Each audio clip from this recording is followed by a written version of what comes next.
Hello everyone, my name is Meghna Garg. I am biology expert at Q&I, and today we are going to talk about Lac Operon. Lac Operon is present in prokaryotes like bacteria. And what does Lac Operon do? Lac Operon regulates the metabolism of lactose. Glucose is the preferred source of energy by the bacteria. However, in absence of glucose, lactose can also be used as an energy source. So, जितने भी enzymes lactose के metabolism में involved हैं, all those are synthesized by the Lac Operon. Lac Operon consists of following genes. It consists of a regulatory gene, which is I.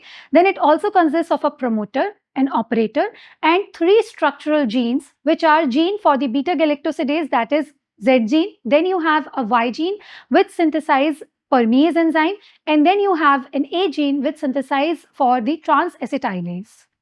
The regulatory gene synthesizes a repressor protein which goes and binds to the operator region in the absence of lactose. And because of this, RNA polymerase cannot bind to the promoter region and further cannot carry out the process of transcription. However, in presence of lactose, which is an inducer molecule, the lactose binds to the repressor proteins and further renders it inactive. Thus, RNA polymerase can go and bind to the promoter region and carry out the process of transcription.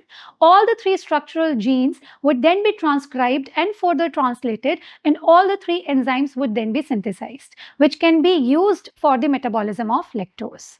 This is an example of negative regulation. And let's not forget, Lac Operon represents polycistronic gene. And what do you mean by polycistronic? That in a single gene unit, more than one polypeptides can be coded.